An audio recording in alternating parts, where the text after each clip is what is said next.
Welcome to D&D Extra, recorded live from our offices.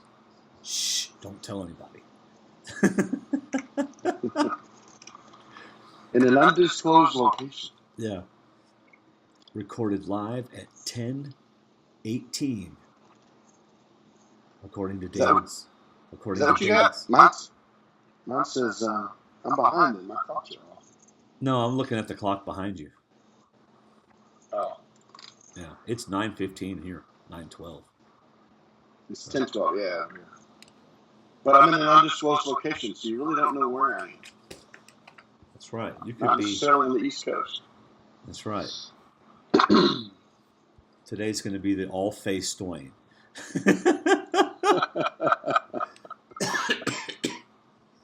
Man, so, by the way, David sent me volume 1 of The Walking Dead. What's it called? It's not a condominium. What's it called?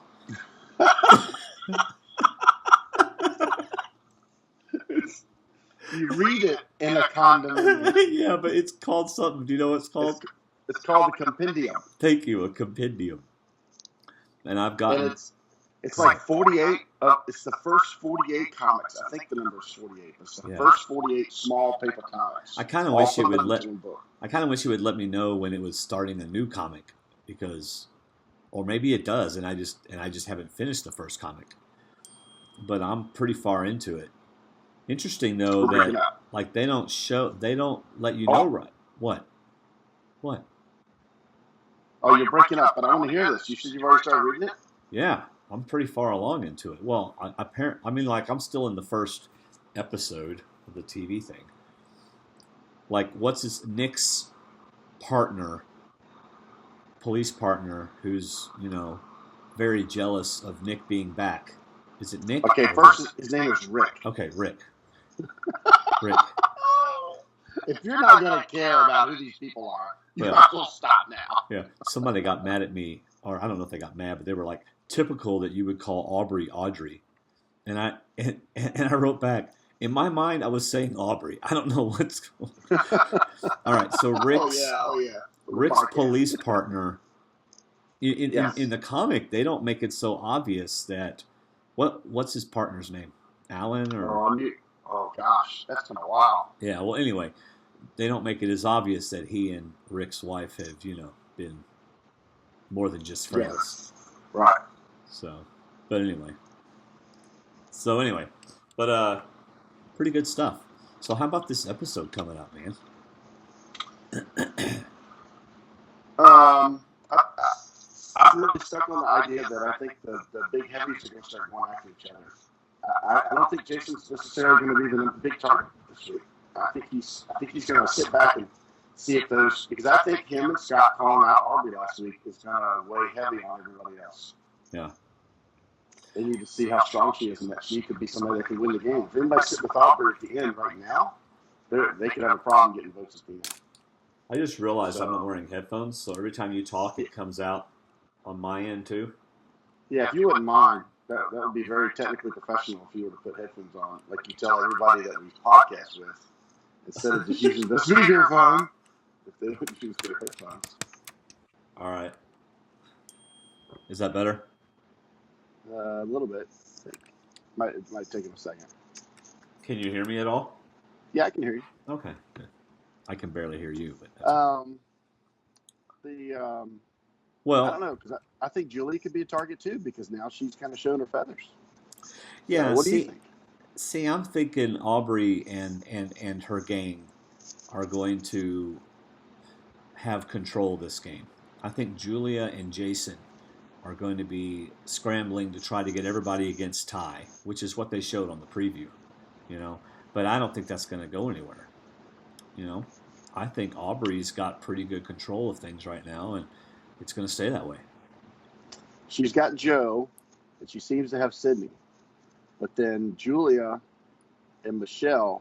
See, I wonder if Julia and Michelle had anything with Ty back when the Beauty Tribe was the Beauty Tribe. Yeah, I don't know. And if even though I think we saw Anna talking to Caleb, but if they had any relationship with Ty in the beginning, they need to get back to that, because they could pull Ty back to them Say, hey, you voted with Aubrey. You got rid of a big player in Scott. You got rid of the super idol, but you still got yours, the advantage. And if you come with me and Michelle and Jason, look, nobody's going to vote for Jason.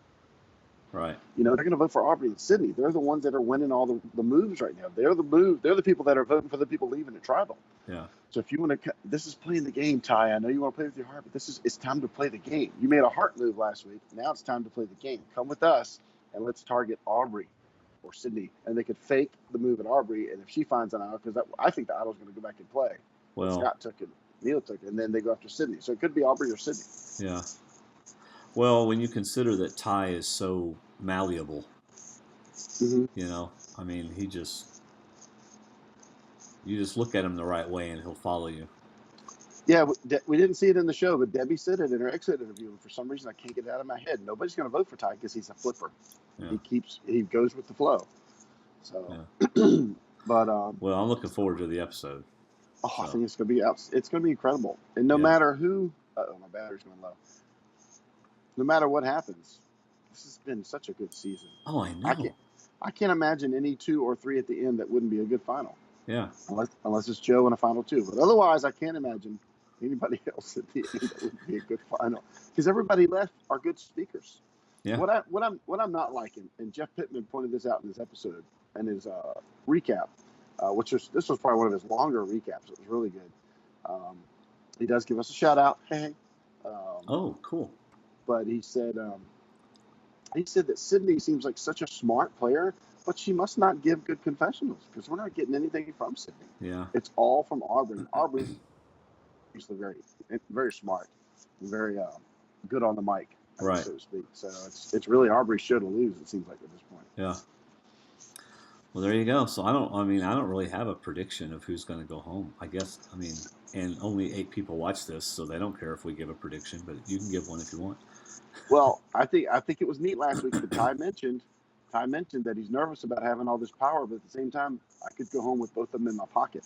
So wouldn't it be neat if Aubrey, Sydney, and Joe on one side, Jason, Julia, and Michelle on the other side, and they're all fighting for Ty. And when Julia and Aubrey meet up and say, Ty is flipping, he's going back and forth, and they use that against him, and the 6 of them blindside Ty. There you go. That's what's going to happen. Ty's going home 6-0, or 6-1. I did put him as number 7 because I got to get points bad. Yeah, I'm hoping Colton puts him as number 1. Colton hadn't done anything, so you may win just by default. There you go. Everybody's number 1 if he doesn't put anybody in. That's right. He just keeps his last week's rankings if that happens. That's right.